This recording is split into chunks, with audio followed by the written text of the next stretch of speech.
Sejam muito bem-vindos a mais uma live da Academia Brasileira de Direito. Eu sou Fábio Capilé, secretário-geral da referida academia e coordenador do sistema de lives. Esta é a nossa 15ª live. Quero agradecer à ABD, na pessoa do seu presidente, Roberto Vitor, por toda a confiança depositada. Quero agradecer também a cada membro que, dia após dia, tem se dedicado e contribuído no sentido de difundir a cultura jurídica através deste canal.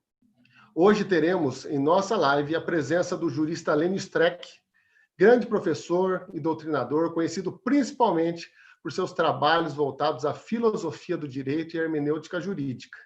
O tema a ser tratado hoje será por que o direito precisa da literatura. Temos também nesta live o segundo mediador, o secretário adjunto da Academia Brasileira de Direito, Rodrigo Vaz Sampaio, que é pós-doutor em Direito e professor da Escola de Direito Seulu School. Então, nós queremos agora passar a palavra já para o segundo mediador, para que ele possa fazer a apresentação desse nosso grande expositor. Então, Rodrigo, a palavra é sua para apresentar esse nosso grande palestrante expositor. Muito obrigado, Fábio. Boa tarde a todos. É um prazer estarmos reunidos mais uma vez para esse encontro da Academia Brasileira de Direito, e um prazer ainda maior de ter a honra de apresentar o professor Lênio Luiz Streck, uma personalidade não só nacional, mas também internacional, convidado em vários centros, conferências, seja no país, na América do Sul, na América Latina, e também na Europa, em todo o mundo praticamente. E é muito difícil selecionar os principais títulos do professor Lênio Streck, mas com certeza ele apresenta um pós-doutorado pela Universidade de Lisboa. Ele também fez os seus estudos de mestrado e doutorado em Santa Catarina, na Universidade Federal de Santa Catarina, e também destacar o Prêmio Jabuti, que ele recebeu em 2014 nos comentários à Constituição. Então, professor Lênio, é um prazer enorme e, com certeza, ainda mais uma ideia de interdisciplinariedade que tanto nos falta para o nosso saber jurídico hoje em dia. Então, muito bem-vindo. Faça aqui as honras ao lado do nosso comandante Fábio. E muito bem-vindo. A palavra é do senhor. Vamos escutá-lo com muito interesse.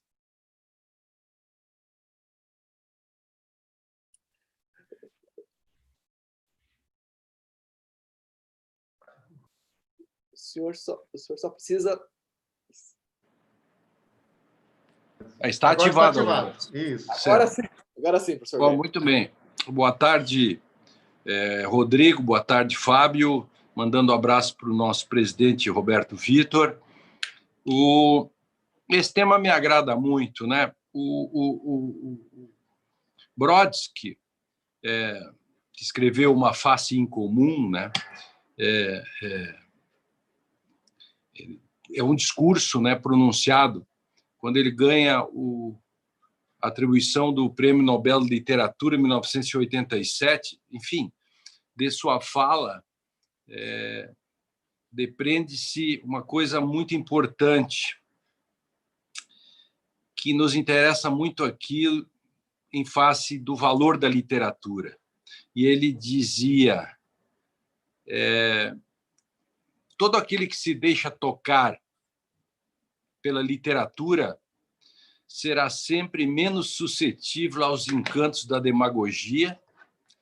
E é nessa linha, né, que ele traz duas afirmações do Dostoiévski: a beleza salvará o mundo, e outra de Matthew Arnold: seremos salvos pela poesia. Nada é mais capaz que a leitura de unir beleza e poesia. Pois é isso. No conto El Jardim de los Senderos que se bifurcam, de Jorge Luis Borges, que eu gosto muito, que me gusta, né? Ele fala de uma obra na qual todos os desenlaces acontecem. Cada um é o ponto de partida de outras bifurcações. De vez em quando, as veredas desse labirinto convergem.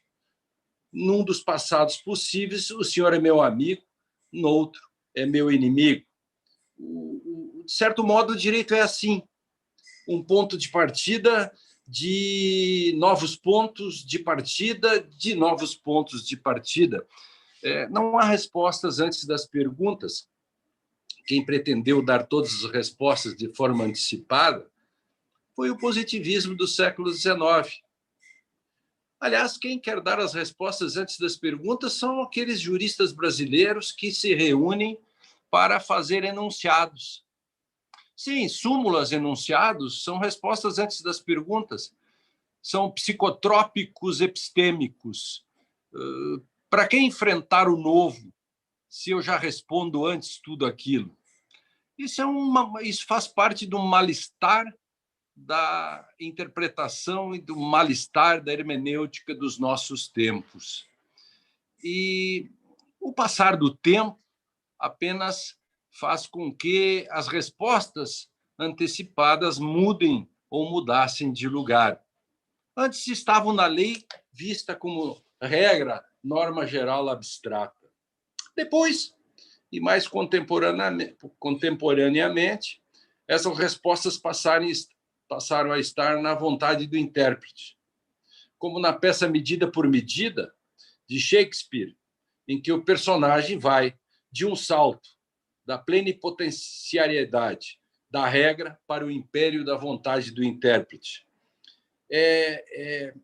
Essa questão é importante. Observemos como a narrativa shakespeariana antecipa em 200 anos o que vai acontecer no século XIX e 200 anos o que vai acontecer no século XX e XXI. Ou seja, em 1604, Shakespeare antecipa a discussão hermenêutica que será o centro das preocupações dos juristas do século XIX até os nossos dias. A história da peça Medida por Medida, que se passa em Viena, né, ela é absolutamente atual. O Duque Vivêncio, em face de um quadro de desordem e corrupção de costumes, transfere ao seu amigo Ângelo o governo, simulando tirar umas férias em que visitaria a Polônia. Sob o novo comando, aguarda, né, porque Ângelo ficou encarregado de combater a corrupção. Talvez tenha ouvido mal e tenha, por alguma razão que não se sabe bem, Freud ainda não havia nascido, o nosso Ângelo, que era um poço, então, de virtude, ele resolve combater a fornicação. E, por combater a fornicação, a guarda, por ele comandada, prende o jovem Cláudio sob acusação de ter fornicado com Julieta, a sua namorada, antes do casamento. E a pena para tal era a morte. Ângelo, então, condena incontinente Cláudio à pena de morte. Cláudio, enquanto espera a execução, recebe a visita de sua irmã Isabela, que, recém-noviciada, para que interceda por ele. E Cláudio, então, pede para que Isabela vá ter com Ângelo. E lá se vai Isabela, a Bela,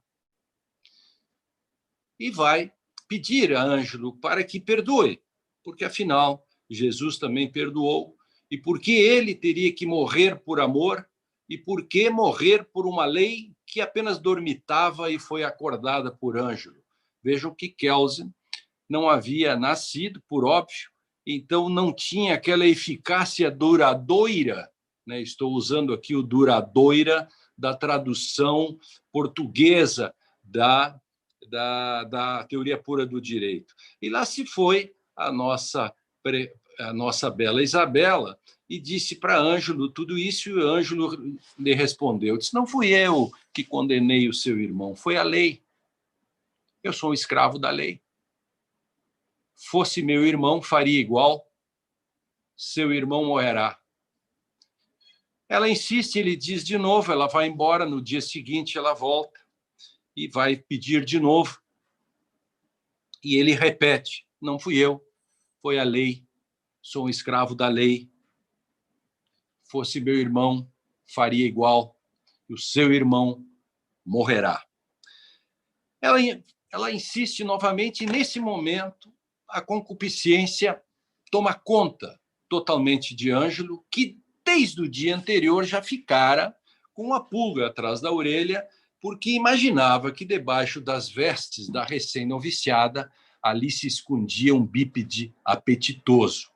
E, portanto, a concupiscência tomou-lhe o corpo e a mente e, em vez de responder, não fui eu, foi a lei, sou um escravo da lei, fosse meu irmão, faria igual, seu irmão morrerá, ele diz, não fui eu, foi a lei, sou um escravo da lei, quer dizer, se você fizer amor comigo, seu irmão será livre.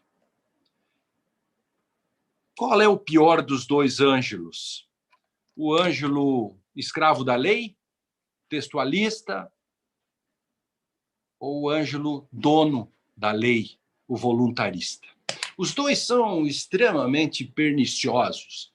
E a literatura nos mostra uma sucessão de juízes e intérpretes que são o caminho do meio. Então, veja que em Shakespeare, do extremo objetivismo, o personagem Ângelo vai ao completo subjetivismo, voluntarismo. O pior deles, eis a questão 1 ou 2. Ou seja, 200 anos antes das críticas de Yering à juíza Pórcia, de O Mercador de Veneza, veja que Yering faz uma crítica à juíza Pórcia, à questão do Mercador de Veneza, né? E a juíza Pórcia é um exemplo de juiz solipsista. Essa discussão já estava posta lá pelo Bardo, né? Eu tenho usado muito essas peças shakespearianas em aulas. Já há várias dissertações por mim orientadas e teses que tratam, por exemplo, do medida por medida. Todas elas buscam desvendar um mistério entre o mito do dado, uma questão pré-moderna, e o voluntarismo, ou seja, entre as concepções subjetivistas e objetivistas da lei. Por vezes, as diferentes concepções se anulam, as diferentes concepções, como se nós percorrêssemos a todo momento o caminho entre a postura de Ângelo I e Ângelo II, algo como Borges poderia falar do jardim de los senderos que se bifurcam, como dizia o meu querido professor Luiz Alberto Bará. Veja-se o papel da literatura.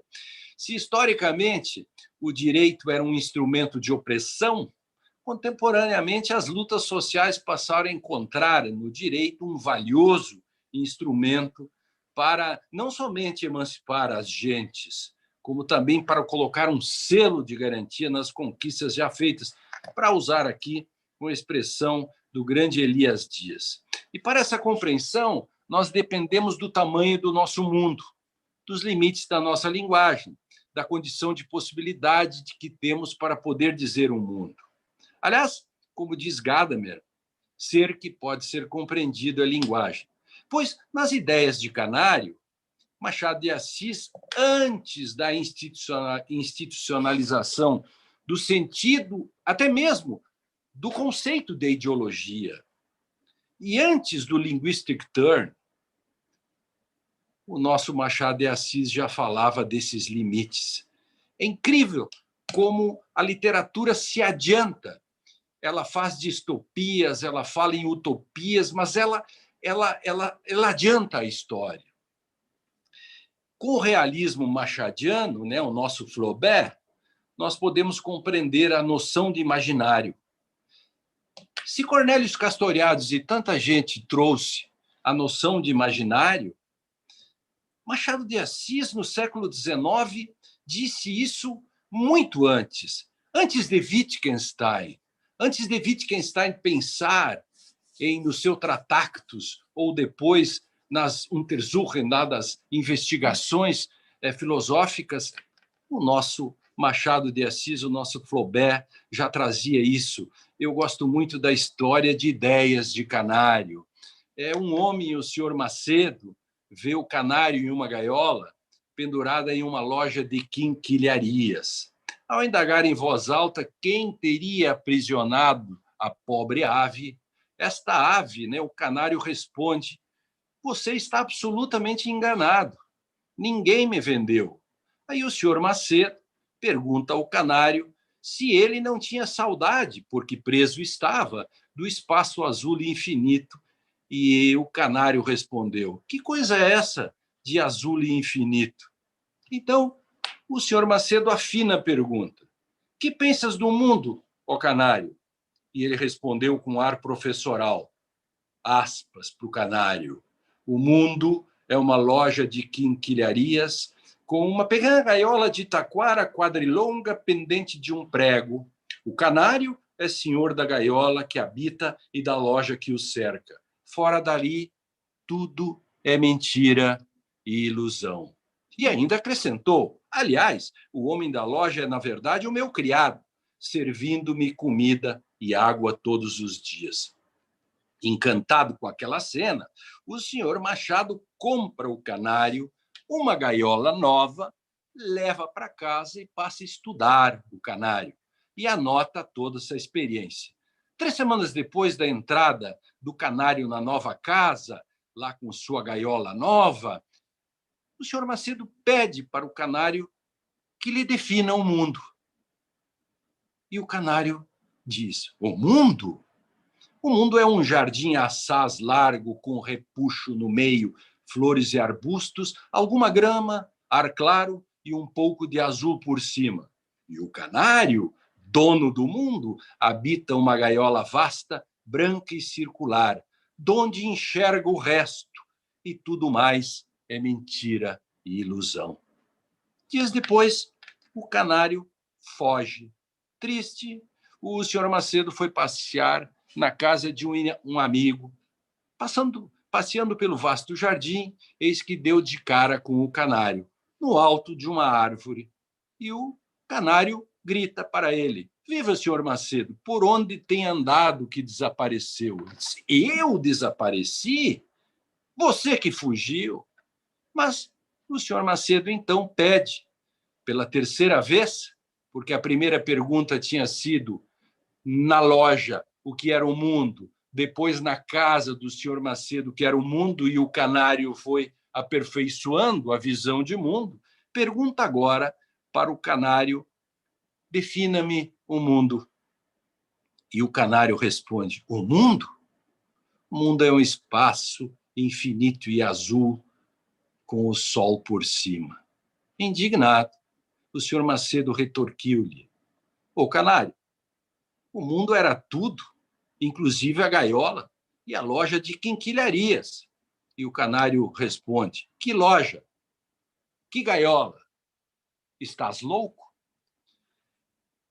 Pois lendo Machado, Shakespeare, Brecht, para falar somente destes, fico com a convicção de que a literatura pode ensinar muito ao direito. Faltam grandes narrativas no direito e a literatura pode humanizar o direito. Machado de Assis, com Contos do Canário, mostra exatamente a noção de imaginário. O que é o mundo para você? O que é o mundo do direito?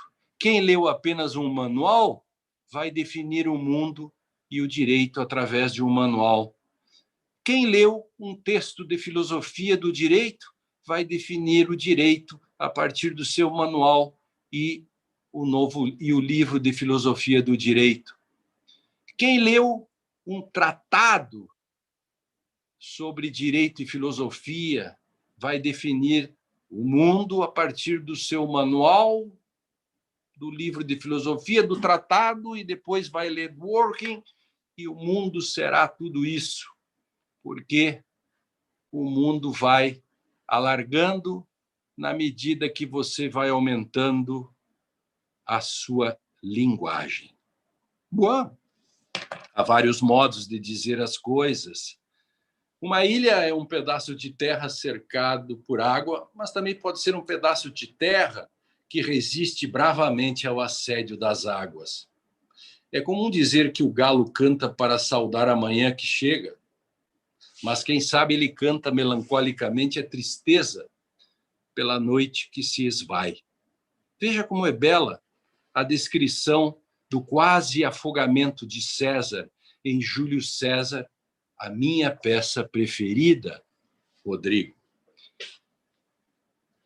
Eu ainda farei um monólogo sobre Júlio César.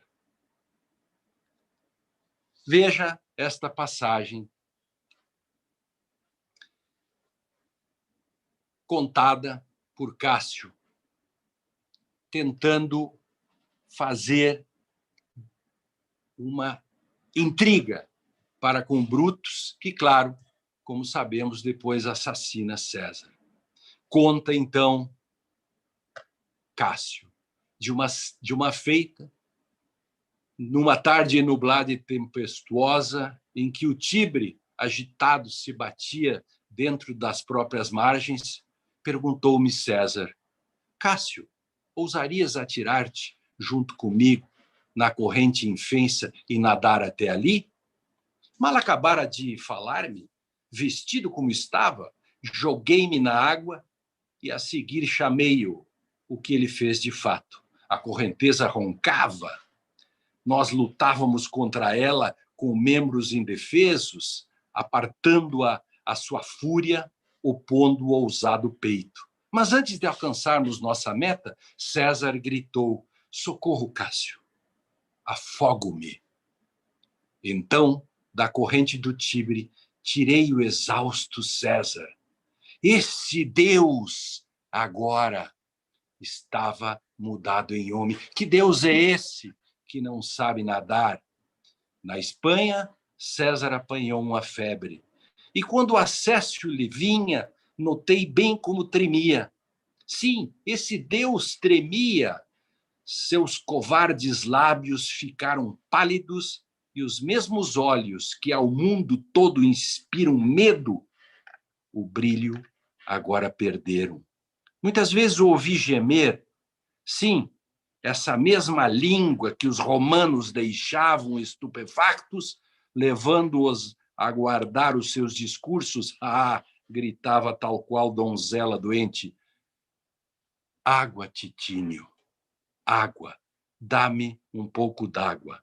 Muito me espanta, ó deuses, ver que um homem de uma constituição assim tão fraca tenha passado à frente desse mundo majestoso e sozinho obtido a palma. Que Deus é esse que não sabe nadar? Que Deus é esse que morre de sede? Há tantos modos de dizer as coisas. Um jurista dogmático, desses que escrevem livros simplificados e simplificadores do direito, por certo diria: que lástima esse César não saber nadar. Ou essa gente do Twitter, em poucos caracteres, que às vezes até livros escrevem, diria: César é um incompetente e quase se afoga. Eis a simplificação. As pessoas não querem simplificar tudo, pois Shakespeare seria derrotado pela ignomínia desta gente que faz leituras simplificadoras, como aquela anedota de uma senhora que indaga quando Einstein vai expor a sua teoria da relatividade. Uma senhora levanta quando ele termina e lhe diz, e lhe pergunta: não entendi nada, professor, o senhor pode contar de novo, mais simples? E lá vai ele, conta de novo, e ela diz: não entendi nada, professor.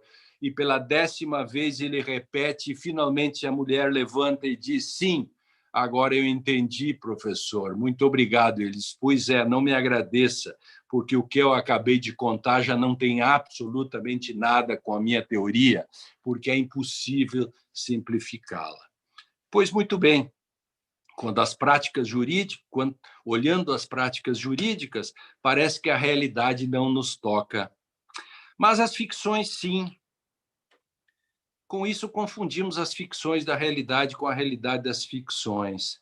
Ficamos endurecidos. A literatura pode ser mais do que isso. Ela pode ser o canal de aprendizado do direito nas salas de aula. Enfim, a junção do direito com a literatura, abre um mundo novo. É existencial. O direito opera com a norma e busca a verdade, seja lá o que for essa verdade, o que isto queira significar. Mas, assim como a literatura lida com a ambiguidade da linguagem, o direito não escapa disso. De há muito sabemos que as palavras da lei são vagas e ambíguas. Isto pode ser visto a partir da relação entre texto e norma. Mas o mesmo texto acarreta várias normas. O Nome da Rosa, de Humberto Eco, apresenta uma lição de semiótica. Mostro aqui um livro que eu estou lendo, Humberto Eco, Aos Ombros de Gigante. É uma coisa maravilhosa. O personagem do Nome da Rosa, Guilherme de Baskerville, é uma espécie de alter ego do filósofo Guilherme de Ockham, o nominalista. O nominalismo é a grande manifestação contrária ao essencialismo. Os juristas deveriam ler O Nome da Rosa. Aprenderiam que o princípio da verdade real é uma trampa. Aprenderiam também que o positivismo é uma forma de nominalismo. Quando os juízes decidem como querem, isto é, decidem arbitrariamente, nada mais estão fazendo do que imitar o personagem Humpty Dumpty de Alice através do espelho, que dizia: eu dou às palavras o sentido que eu quero. De certo modo, isso se repete no decisionismo de Kelsen, quando esse sustenta que a interpretação é um ato de vontade. Na verdade, trata-se da vontade do poder, uma forma de estabelecer um grau zero de sentido. Em 1984, um dos primeiros textos que eu escrevi, isso faz tanto tempo, foi sobre O Nome da Rosa, porque, quando eu fazia mestrado, um semestre todo, naquele tempo nós tínhamos tempo, o tempo era diferente. Naquele tempo, poderíamos levar dias para ler um livro e não tínhamos internet para buscar resumos, nem Wikipedia para fazer picaretagens. Então, tínhamos que, de fato, fazer as leituras. Não há livro que não seja útil nessa implicação direito-literatura. Se eu quero trabalhar o conceito de princípio, eu vou buscar Victor Hugo em O Último Dia de um Condenado. Ele faz uma ode contra a pena de morte por princípio. Também o Coronel Vitorino, em Fogo Morto, no belo livro de José Lins do Rego, é um bom exemplo do que é um princípio jurídico, um homem de princípios. E o que dizer da relação regra-princípio presente na obra-prima de Swift, As Viagens de Gulliver, de 1726? Gulliver já denunciava os emojis que tomaram conta das nossas vidas. Hoje já nós não mandamos mensagens, mandamos desenhos. Ora, um dos personagens, um dos cientistas da Academia de Lagado, ou Lapúcia, como queiram, havia inventado exatamente um modo de não se mais usar frases longas e apenas onomatopeias ou transformar tudo em monossílabos. Eis os emojis denunciados em 1726. Eis o modo como Gulliver também critica a ideia de que você pode transformar todas as linguagens em coisas, como no cientista que queria. Denunciava, então, o Gulliver, o cientista que queria extinguir as palavras. Em lugar das palavras, as pessoas simplesmente levariam coisas. Um balde d'água já não se diria, simplesmente apresentaria o balde d'água. O grande problema era falar em elefantes, porque a ilha não tinha elefantes, portanto, a própria tese caía por terra no primeiro elefante que se pensava em linguisticizar. A dramaticidade das vinhas da ira, aquela cena da criança posta num caixote de maçãs, não tem como emocionar, não tem como não emocionar as pessoas. A relação capital-trabalho, as injustiças terríveis nas vinhas da ira, o naturalismo de Germinal, de Émile Zola, é um contundente manifesto contra a opressão, mas que guarda internamente esta relação dicotômica entre indivíduo e estrutura. Quando o operário conta e tosse, e na sua tosse vem aquele pretume daquela gosma da doença pulmonar que as minas lhe davam, o naturalismo está presente em Germinal, quando você efetivamente dá a impressão, assim, você tem, de que você está vendo a cena. Eis a questão do naturalismo. É como se houvesse quase uma ontologia, né? Quando aquele personagem tosse, falando, e naquela tossida ele traz toda a opressão do mundo apenas num gesto, num escarro. Se eu quero criticar a sociedade patrimonialista, um dos meus textos preferidos é de Machado de Assis, na inauguração de sua fase realista, Memórias Póstumas de Brás Cubas.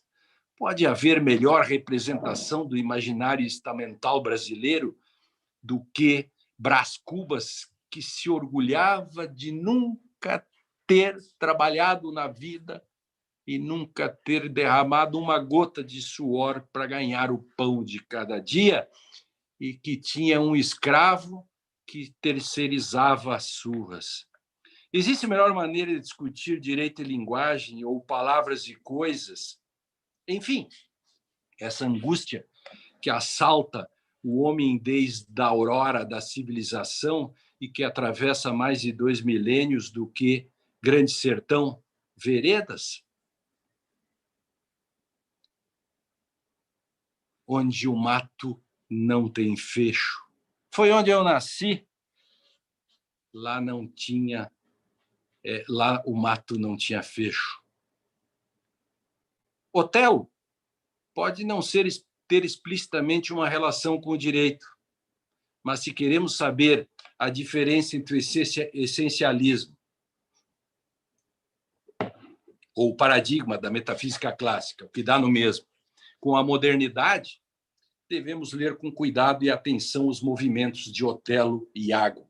Otelo acredita em verdades intrínsecas, em verdades a priori. Iago não. Há textos em que o direito aparece mais explicitamente, mas também há textos literários e poéticos em que o direito não se deixa ser visto. Qual é a nossa tarefa, então? A nossa tarefa é desvelá-lo. Portanto, a junção do direito com a literatura é um tesouro jus filosófico. E os livros são conclusivos e também são inconclusivos, hermenêuticos e dialéticos. Alguns livros vão, por assim dizer, direto ao rim do sistema.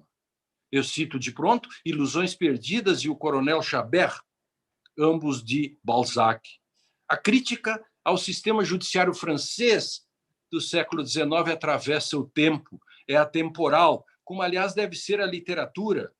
Deixemos Balzac, em 1840, nos falar e dizer que para as galés vão os gatunos que roubam galinhas à noite nos quintais, ao passo que mal ficam uns meses na prisão aqueles que arruinam famílias com falências fraudulentas. Mas esses hipócritas sabem muito bem que, condenando o ladrão de galinhas, mantém a barreira entre pobres e ricos, barreira que, derrubada, provocaria o fim da ordem social, ao passo que quem cometeu falência fraudulenta, o esperto usurpador de heranças e o banqueiro que destrói um negócio em proveito próprio, só estão fazendo com que a riqueza mude de mãos. Essas são as palavras do Padre Herrera ao personagem Lucien em Ilusões Perdidas. O que mudou de lá para cá? Muito pouco. Enfim, como disse, todos os livros podem surpreender. Refiro, por exemplo, a novela do Curioso Impertinente, que é uma pequena parte de Dom Quixote, de Cervantes. Anselmo parece que anseia encontrar uma essência da fidelidade de sua amada. Por isso, é castigado por Cervantes. Cervantes é um moderno. Cervantes não quer discutir essências. A literatura é um mundo mundo, mundo, vasto mundo, se eu me chamasse Raimundo, seria uma rima, mas não seria uma solução, diria Carlos Drummond de Andrade. A partir daí, já podemos começar uma discussão sobre a relação palavras e coisas que estão na aurora da civilização, que estão no crátilo, que se repetem na Bíblia, João capítulo 1, versículo 1, que estão nos filhos de Fabiano, quando vão para a cidade, e que estão em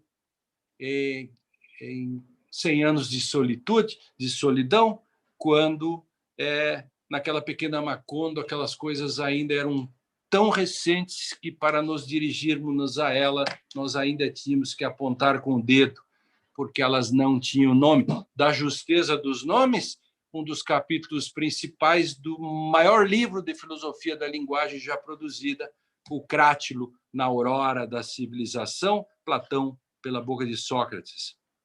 Como disse, pensemos em vidas secas e perguntemos quem dá nome às coisas, por que as coisas têm esse nome. Quantas coisas no direito os juristas ainda desconhecem? Para quantas coisas eles só apontam com o dedo, mas não sabem o seu sentido? O que é isto, a Constituição? Quanta gente só aponta com o dedo para o texto constitucional. Os nomes e as coisas. Palavras e coisas. Qual é a relação entre elas? As coisas são como são? Veja-se, nesse sentido, o belo texto de Wallace Stevens, El hombre de la guitarra azul, com o qual Calvo Gonzalez, que morreu há poucos dias, a quem aqui homenageio, inaugura um dos textos que compõem o seu livro, que eu fiz o pós-fácil, O Direito Curvo. Como os juristas deveriam saber dessas coisas?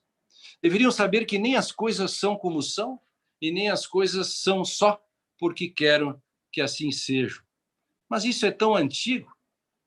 Já no Crático já se colocava toda essa questão. Mas quando uma coisa é, qual é a magia dessa partícula?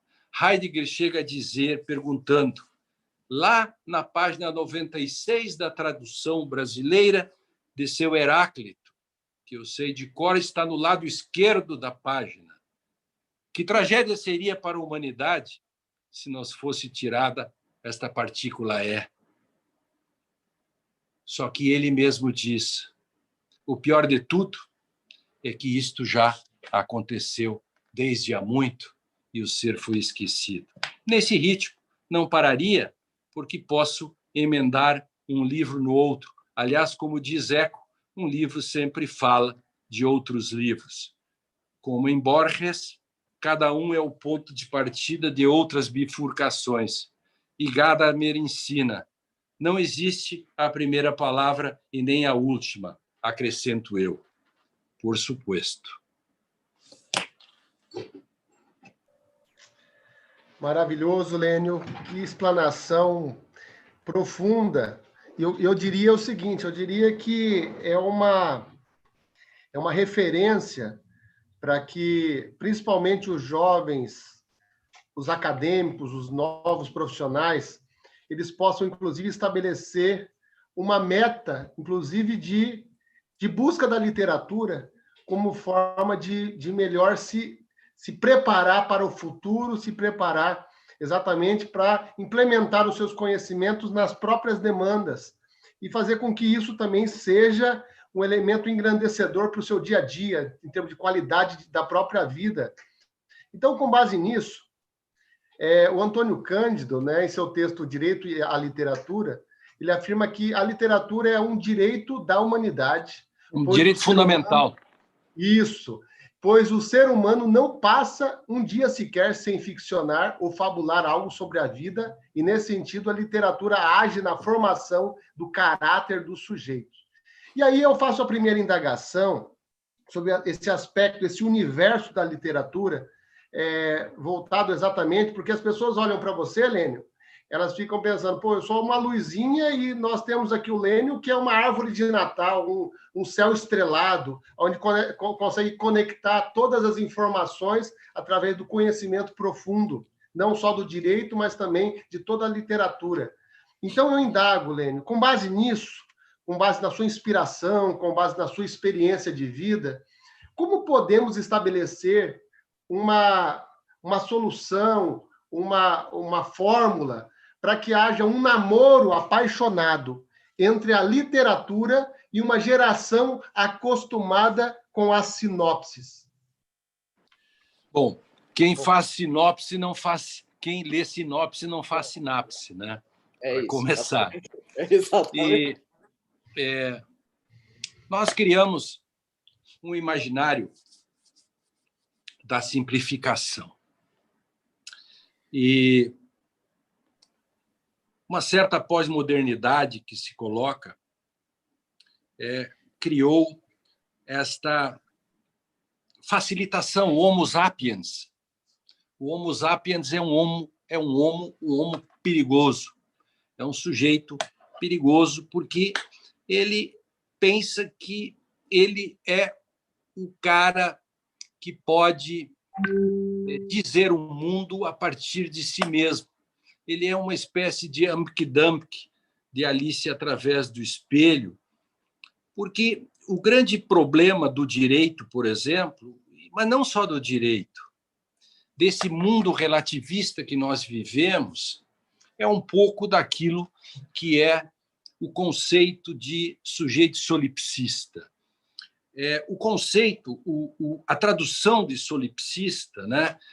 O sujeito solipsista, em alemão, é Selbstsüchtiger, que a tradução disto é o sujeito que é viciado em si mesmo. É esse narcisista que acha que a opinião dele pode valer mais que o mundo.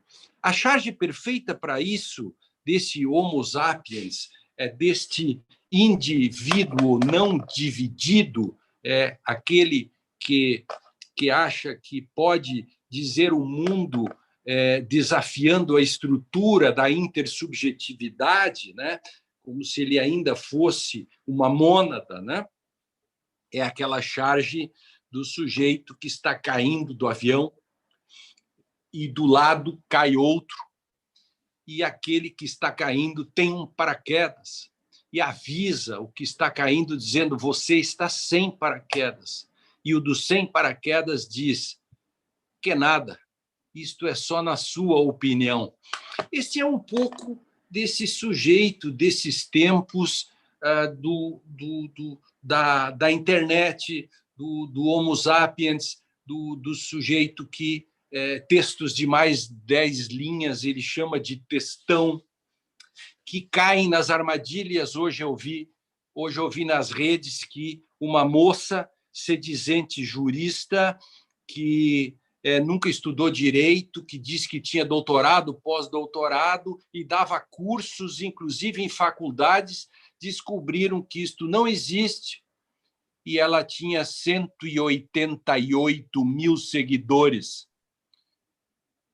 Os intelectuais por aí que brigam todos os dias, matando 2 leões por dia, desviando das antas, que o mais difícil não é matar 2 leões, mas desviar das antas, não consegue mais do que 20, 30, 40 mil seguidores, que de vez em quando dão o ar da graça. E esta pessoa tinha 188 mil, o que é absolutamente normal dentro desses tempos de fragmentação, desses tempos que uma distopia, como escreve na After Virtual o nosso Alasdair MacIntyre, ele chama do triunfo do know-nothing, que é o triunfo do não saber, o triunfo do saber nenhum, que nós vivemos hoje, os tempos de negacionismo, que eu chamo de negacionismo epistêmico no direito. A literatura pode existencializar tudo isso, porque a literatura pode fazer com que você se dê conta, né, das agruras da vida, de que o direito não é isto simplesmente que se diz por aí, ou que a hermenêutica ou a interpretação seja simplesmente uma arte de interpretação. Se fosse por isso, o direito poderia ser exercido por filólogos, poderíamos contratar linguistas para fazer a melhor interpretação do mundo, como se o direito fosse apenas isso. Se uma lei diz que 3 pessoas disputarão uma cadeira no Senado, um marceneiro poderia pensar que estamos disputando um móvel do Senado. O jurista, sim, sabe que cadeira tem um sentido metafórico e faz a metáfora entre significante e significado. Eis aí todas essas questões. E a literatura, um tratado de direito de todos os aspectos, por exemplo, é as Viagens de Gulliver, que você aprende a crítica à discricionariedade, você aprende a crítica à interpretação, você aprende a noção de princípio, você aprende filosofia quando ele faz a crítica a Lagado, você aprende todas as formas de metáfora, começa pela própria grande metáfora, que são os pequenininhos que são invadidos por um grandão. E, nesse sentido, você pode, inclusive, falar de toda a modernidade, e Swift era um moderno, e começa a entender, inclusive, por que você não pode mais usar, depois de ter lido os gregos também, que existe uma coisa chamada indúbio pro societate. Quem inventou isso? A literatura, na Oresteia, nas Eumênidas, não leva mais de 3 minutos para destruir algo que, até hoje, os juristas continuam todos os dias tirando direitos dos outros, como se o Estado, que é grandão, precisasse de uma dúvida a favor dele. Não, quem precisa do indúbio é o pequeno. E por que a Constituição colocou no artigo 5º um fosso de jacarés contra a barbárie, que são os direitos e garantias fundamentais? Nós temos que nos proteger contra os grandões. E, portanto, coisas como pas de nullité sans grief, que é esta coisa aí do não há nulidade sem prejuízo, no fundo, não passa de uma quimera, assim como essa questão toda. Então, todas essas coisas a literatura nos ajuda. Eu faço uma lista aqui dos direitos fundamentais, vindo desde o antigo, e termino no Homem Sem Qualidades, Der Mann ohne Eigenschaften, que é o maior livro, o romance do século XX, que é do Robert Musil, assim entendido, né? O Homem Sem Qualidades, que mostra um pouco de tudo isso que nós vivemos hoje. Enfim, tudo isso a literatura nos proporciona. Ela existencializa, ela deixa você, inclusive quando você lê peças de Shakespeare, quando você termina de lê-las, você tem que cuidar para não ficar arrogante com o mundo. Professor Lênio, se já me permite esticar prolongar um pouco, na verdade, a sua intervenção e ouvir a sua opinião, né? Assim, compartilho muito da opinião do senhor, né? Assim, nós estamos realmente num mundo, talvez, não sei se a palavra decadente é a melhor, mas que está realmente pior, né? Vamos sendo honestos em questões de valores, em questões de fragmentação, em questões do papel do jurista, né? A figura do jurista em si, né? Cada vez mais flexibilizada também, e essa simplificação que, vou lhes dizer também que já dei bastante anos de aula, também essa simplificação me agride. Vou ser muito honesto. Eu não sei se posso dizer isso. É uma agressão até mesmo, né? Quer dizer, agora, como que nós podemos combater esse mundo? Né? Assim, a literatura é uma arma, com certeza, né? Uma arma poderosa, né? Que nos dá um senso crítico. Mas como que o senhor vê esse combate? Como que tem que ser a nossa posição de resistência, de ataque? Como que o senhor interpreta isso? Se me permite, eu estou mais curioso de saber a opinião do senhor, né? Como que nós podemos realmente resistir a isso? Porque é um mundo que vem com... O senhor fez a metáfora da ilha, né? É um mundo que parece que essas ondas vão avançando, né? E vão tomando terreno. O que o senhor falou, uma pessoa que se diz doutora tem não sei quantos mil seguidores, né? E o intelectual, tão poucos, né? Então, assim, que seria normalmente uma pessoa que, enfim, poderia nos dar uma melhor luz de compreensão nesse sentido. né, para a nossa realidade, para o nosso imaginário de Machado de Assis, né? O senhor faz essa passagem maravilhosa. Como que o senhor vê esse nosso papel de força, de resistência, enfim? Transmita a palavra para o senhor de novo. Como que o senhor vê esse Olha, olha, Rodrigo, o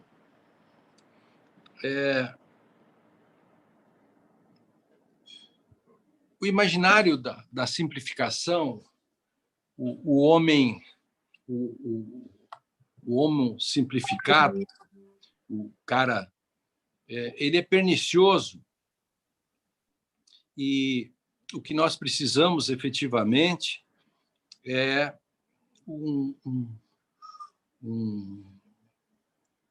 entender o valor de um processo que eu vou explicar. E, nesse sentido, para mim, o melhor é um conservador como T.S. Eliot, que fala uma coisa que está muito próximo da gente, e que isto pode ajudar a responder a sua pergunta. É uma meditação, professor. É que eu vejo isso todos os dias, entendeu? Claro. Vai ser uma agressão, né? É isso. Mas veja só, nesse mundo da informação, todas as pessoas têm acesso à informação. A primeira questão que temos que responder é o seguinte: por que quanto mais informação, menos informação? Esse é o primeiro paradoxo. Por que quanto mais informação se tem, aumenta o número de nécios? Não deveria diminuir o número de nécios? Mas por que aumenta o número de nécios? Ou seja, os idiotas, eles aumentam de número uma progressão geométrica. Por quê? Porque informação qualquer um tem. E T.S. Eliot vai dizer isto. A gente pode fazer uma pirâmide assim. Embaixo está a informação. Informação está a um clique. Você aperta num botão e o mundo está à sua disposição. Qual é o problema? O problema é que nós temos que saber como transformar a informação em conhecimento. Aí é uma coisa que se chama epistemologia. A modernidade é epistemológica. Por quê? Porque se na pré-modernidade o mundo estava posto, ou seja, as cartografias, não havia angústia, o sujeito é uma construção moderna, então a modernidade é algo que faz com que o sujeito primeiro tenha angústia e não sabe que tem angústia. Depois, essa questão é apenas tematizada a partir de Kierkegaard em diante, para as pessoas não se matarem, e, portanto, eu tenho angústia, mas não sei que tenho, e eu só consigo resolver isso no momento que eu tenho angústia e sei que sou angustiado. A angústia epistemológica é o primeiro grande passo para uma vida autêntica. Ou seja, eu saber que, primeiro, Dasein, eu sei que sei. Então, se eu sei que sei, eu tenho que também saber o que não sei e sair atrás disso. Então, toda a informação que é colocada à disposição do mundo tem que ser transformada em conhecimento. E aí precisa exatamente nessa noção da discussão das condições de possibilidade pelas quais uma coisa é. Logo, a informação não diz por que uma coisa é no processo de conhecimento, na transformação, e aí vem o valor do professor, o valor das pessoas que ensinam, o valor das pessoas que refletem, transformando a informação em conhecimento. E num segundo momento, num terceiro momento, esse conhecimento se transforma num saber. Nem todas as pessoas podem ter informação à sua disposição. Menos pessoas têm conhecimento. Bem menos ainda são as pessoas que têm saber. E bem menos ainda são as pessoas que têm sabedoria. Esta é uma pirâmide inexorável de acontecer.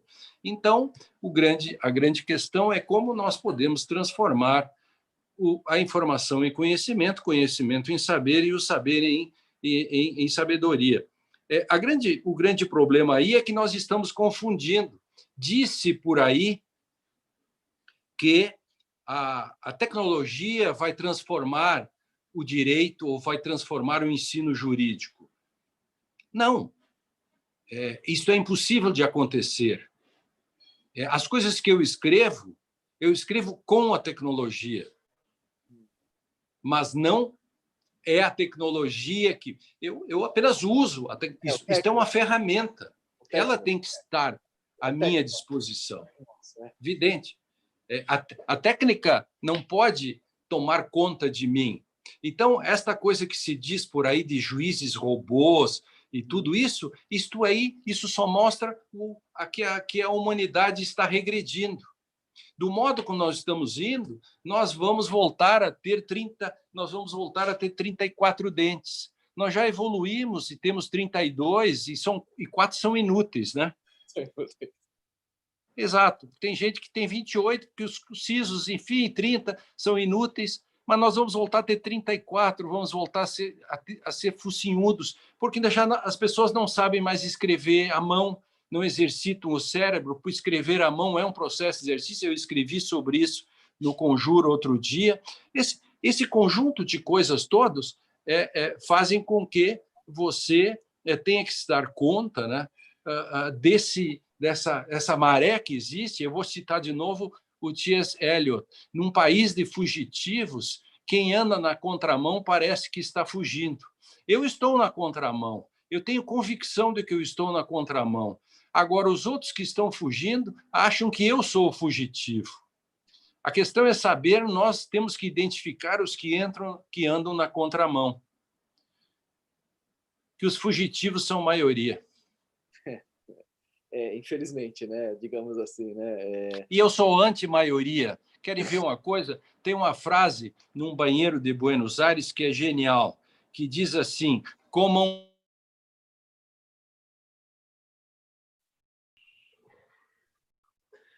Parece que nós tivemos um problema técnico com o professor Lênio, né?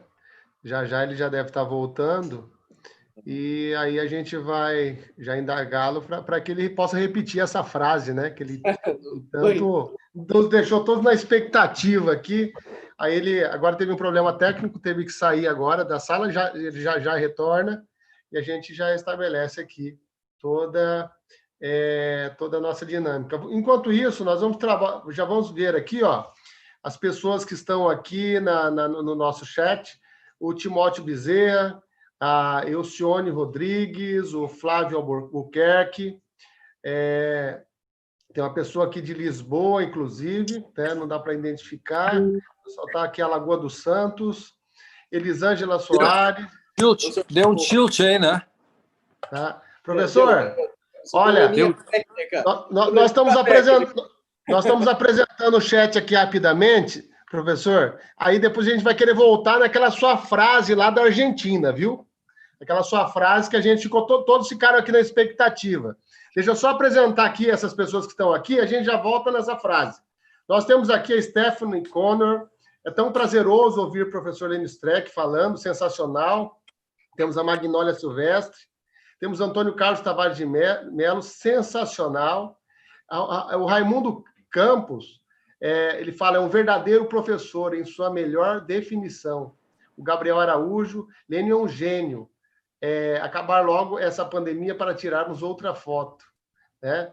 E o Raimundo Campos, novamente, ele fala mundo, vasto mundo, então ele faz referência já a toda a sua explanação, professor. O Gabriel Araújo, quem foi que deu nome às coisas, né? Na verdade, é uma pergunta, né? Quem foi que deu nome às coisas?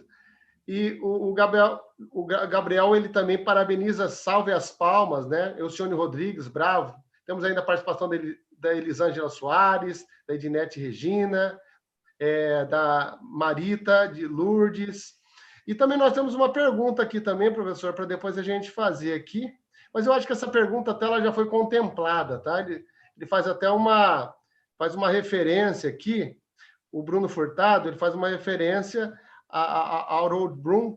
Ele considerava que as telas da TV, do computador e principalmente do celular eram inimigos da literatura e através disso, como ser um bom leitor e jurista no dia de hoje. Então, eu creio que até já foi contemplado através da explicação que o senhor deu. Então, vamos voltar, professor Lênio, à sua frase que o senhor falou exatamente sobre a frase lá na Argentina. Assim, ó, um banheiro da Argentina tem uma frase que eu adoro. Tem duas coisas lá da Argentina muito interessantes.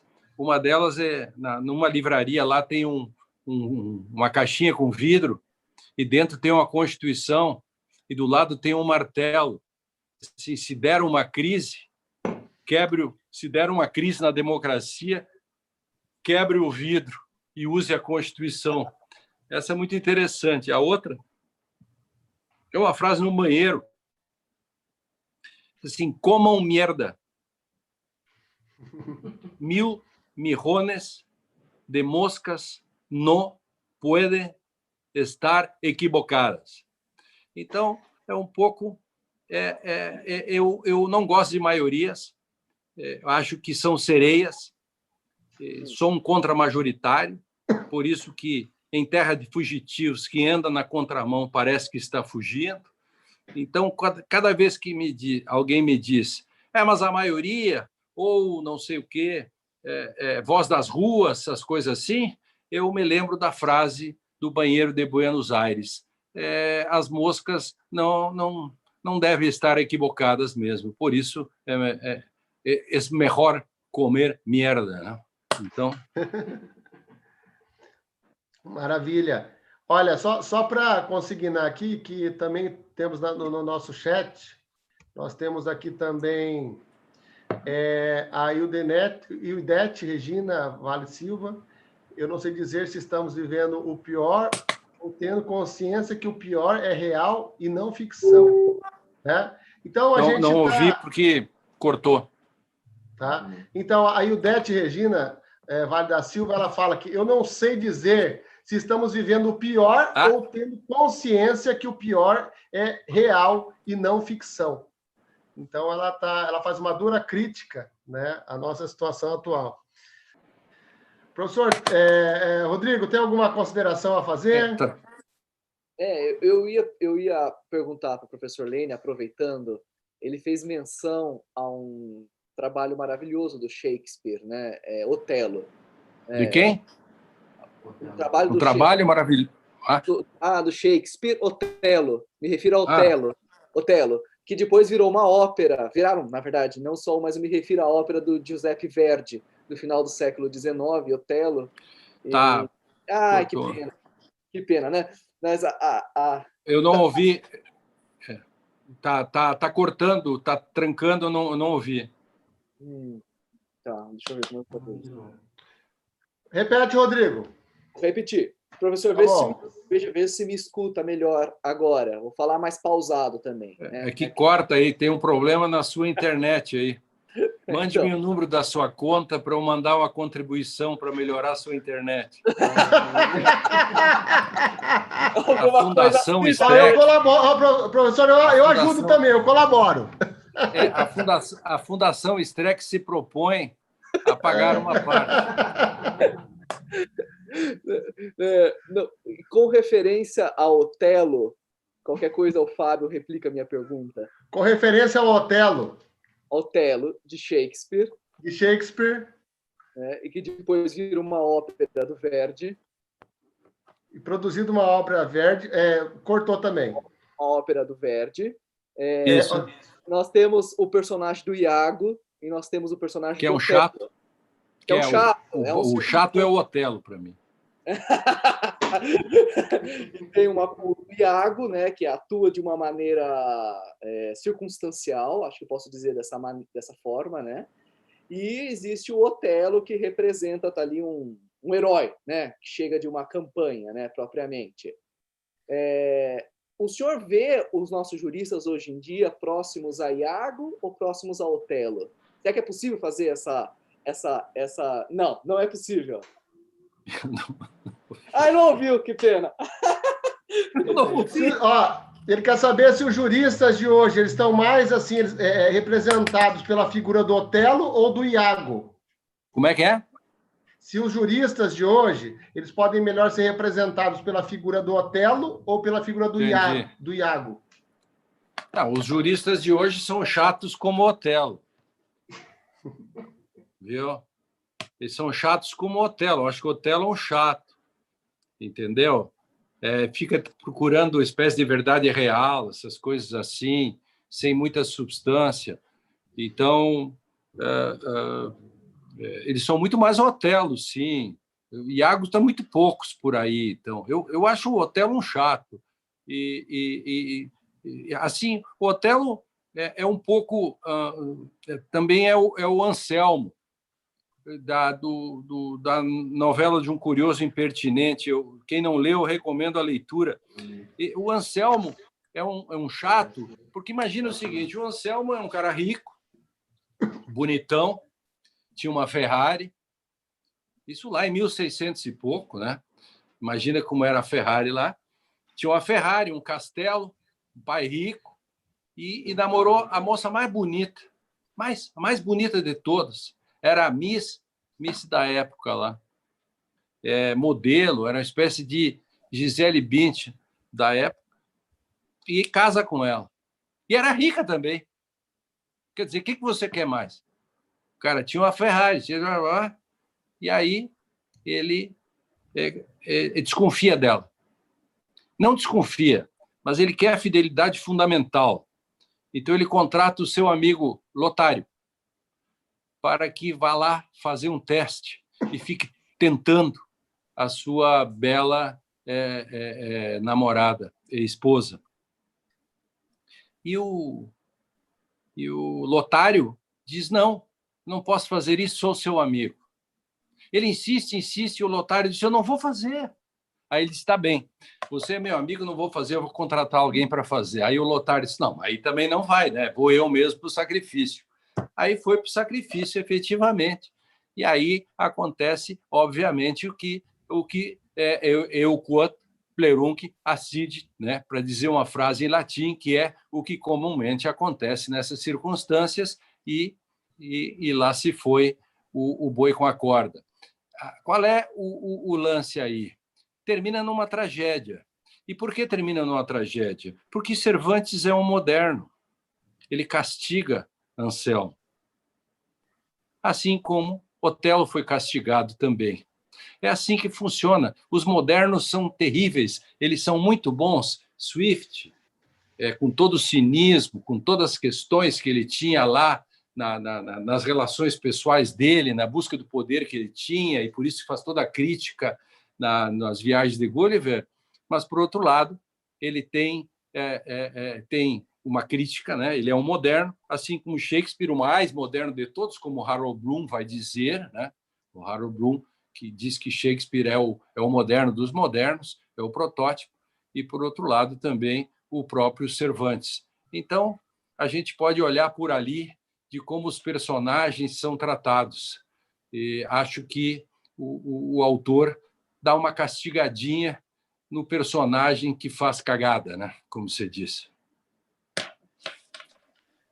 Maravilha. Rodrigo, é o seguinte, eu queria que você fizesse suas considerações, né, que você fala que nós vamos deixar sempre o nosso expositor para que ele faça as últimas considerações. Queria que você já indicasse as considerações. A primeira consideração que eu vou fazer é que a gente precisa comprar aí para o Rodrigo uma melhor comunicação, né?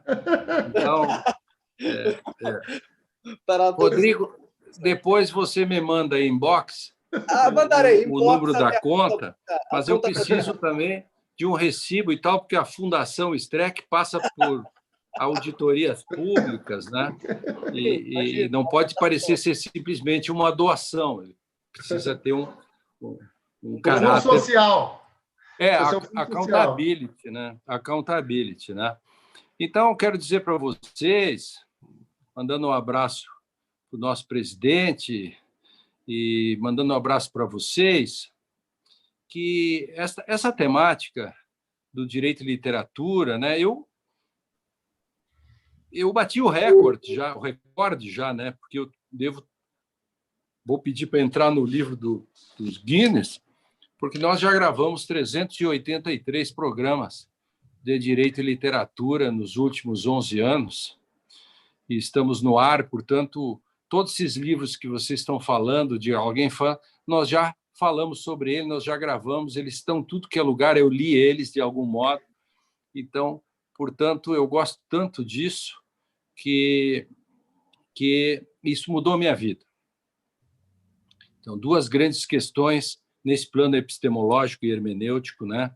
Epistemologia, no caso aí da explicação das condições de possibilidade de que algo possa ser ou enfim, processo compreensivo, foi, primeiro, a leitura das obras acerca de Heidegger e Gadamer e do Ernildo Stein, enfim, que eu fiz uma virada, né? Eu tenho 3 fases na minha trajetória, né? Essa terceira fase é a fase hermenêutica e depois uma subfase que é a teoria da decisão, coisa que não há preocupação na hermenêutica, mas eu dei um salto para além disso.